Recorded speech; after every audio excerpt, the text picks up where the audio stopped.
everybody, it's Max and Kim. Welcome back to another video. Today we're at the Busselton Jetty, which is about 2 hours south of Mandurah, where we were last time. Probably most famous for its super long jetty. It's over 1.8 kilometers into the sea. It started off as about 300 meters back in the 80s.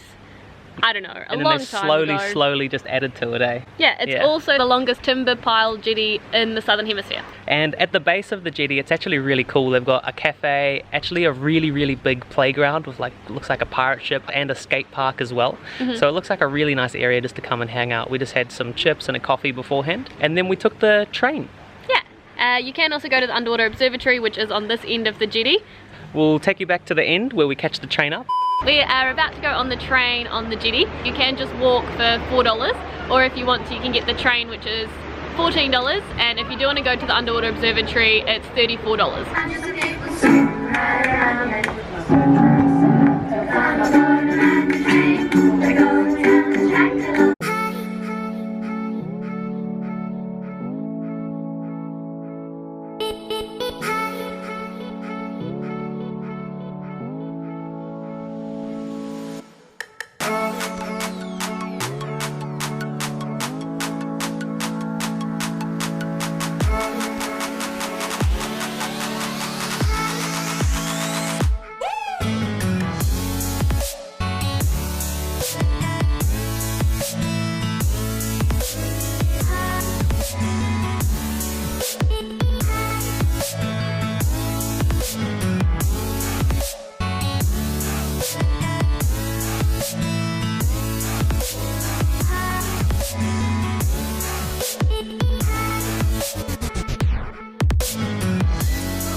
Back to the car and on to Castle Rock.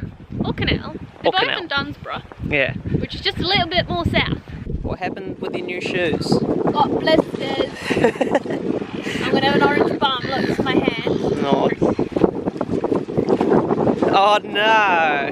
A few inches later. Finally made it to Canal Rocks. Our time is 5:30. The sun is about to go down at about 6 o'clock. So the island actually has a little bridge that goes between the two. Lots of waves coming through. It looks awesome. We're gonna go play around in it now.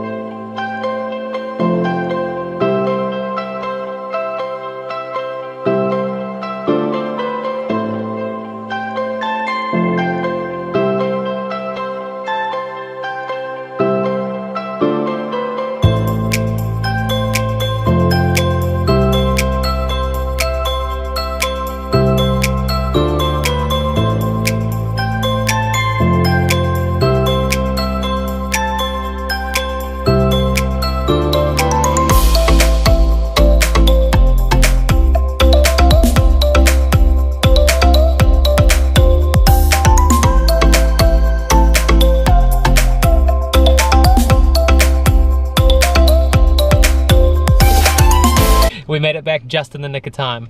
So we only got out there, we had like maybe 5 minutes. It's such a beautiful little spot. We just quickly put the drone up and got a couple of shots before it started to rain. So now we're gonna head to our new Airbnb down in Margaret River, which is probably another 40 minutes south. Then we will catch you guys tomorrow. Good morning. It's the next day. And we've just made it another 20-25 minutes south down to Hamelin Bay. Kim's allergic to the sun. And this place is famous for having stingrays swim all over the beach and coastline. So the best time to see the stingrays is actually during the summer months, but we are here in September, so it's not likely that we're going to see them today, but the best time of day to come is early when the fishermen are returning from their morning fish, because the stingrays are actually there and they collect all the little scrap bits from all the fishermen when they clean their fish off. I'm on my last straw, I'm broken. And I'm woken up, I'm done feeling your lies. I've had enough, I can't run your place in this faulty game. And all the words you speak mean nothing more to me, 'cause I'd start over now.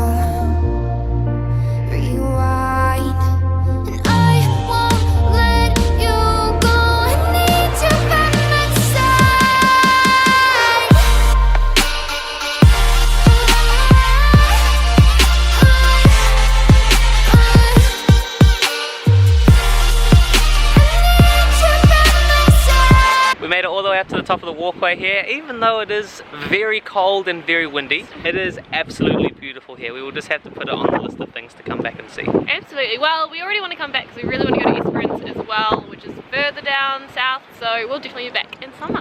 Yeah, so it's about 10 AM now. We probably only spent an hour here. We could easily spend the entire day, weekend or week here. And if there were stingrays, month. So gutted there's no stingrays, but it's beautiful.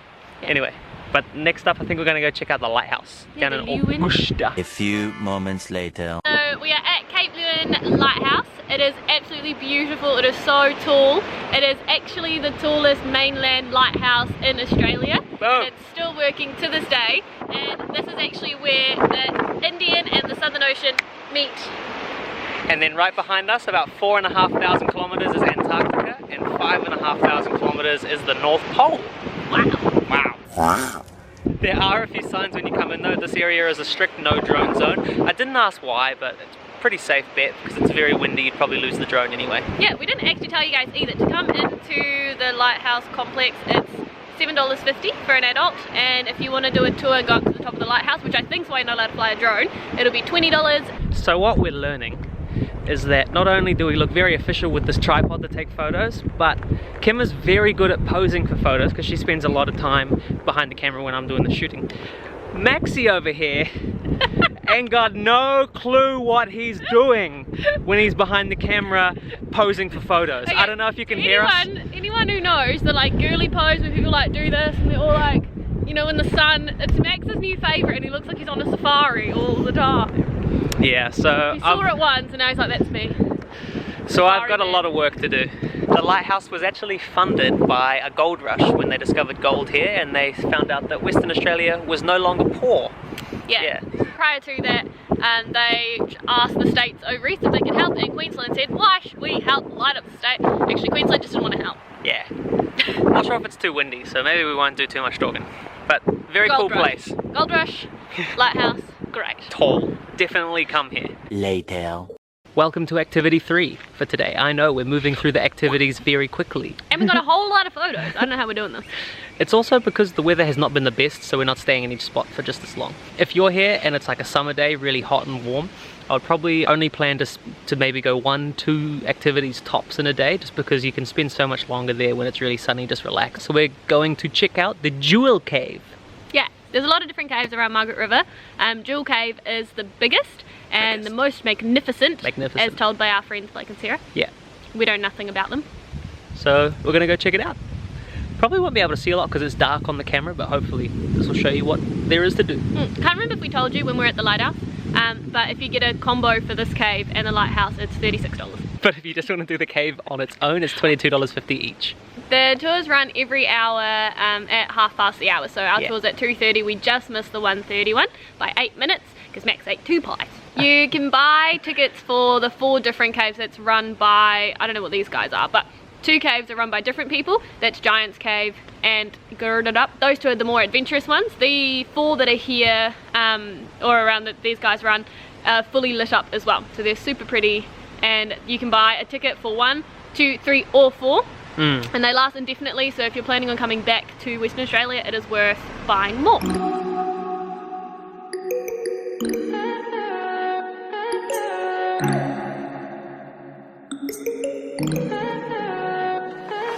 Stay high for the most of time.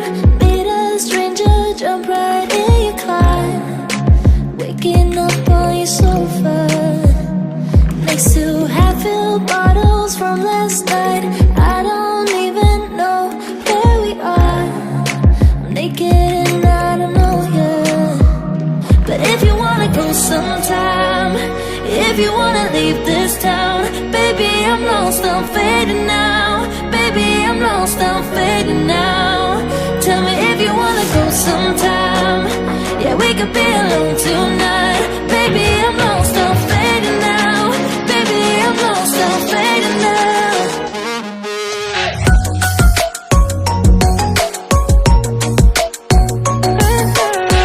I like caves. That was a lot cooler than I thought, and the cave is huge. Yeah, the inside. cave was insanely big. They found the cave from this one guy called Cliff, back in the 60s, lowered him through this tiny hole in the top, and the reason the hole was there is because it used to be a tree root that would come down into the cave, because they have lots of tree roots that go into the cave. But they found the tree and then they put Cliff down, and they had to do it by candlelight. There's quite a few people who had found it previously but couldn't get all the way in because it's like a dog leg in the way that they come in through the hole. But after they discovered it, Cliff went all the way down and stood on this one little mountain, and then they only came back 2 years later when they had more gear to explore more of the cave. And it actually goes, there's so many stairs, you need a lot of fitness. 500 stairs. Yeah, the water, there used to be water in there, but the water level is actually dropping. So there's one cave left, the lake cave, and the water level's actually dropping in that one too. So eventually there'll be no water and you're gonna miss out unless you come quick. So go to Lake Cave soon. And this cave, because this cave is cool. And then we're gonna go watch some surfers. Beach time. So current time is about 5:30. It is still very windy, but we've just come over to Surfers Point to watch the sunset. Has been an amazing day in Margaret River. So we hope that this vlog gives you a good idea of what you can do if you come down to Busselton and Margaret River for the weekend. We can't wait to come back here in the summer when it's warmer and we're better surfers. Alright guys, that is the vlog. If you haven't already, make sure that you smack that subscribe button in the face. Other than that, stay safe. God bless, we'll catch you in the next one. Bye. So we just made it to the Injured Up Natural Spa. It's just filling up with water at the moment. Then we're going to hop in. It looks very warm. It's actually only about 1 kilometre south of Canal Rocks. Oh, there we go. That's lovely. It's beautiful though. Yeah, the whole coast around here, just all the way along, is so incredibly beautiful.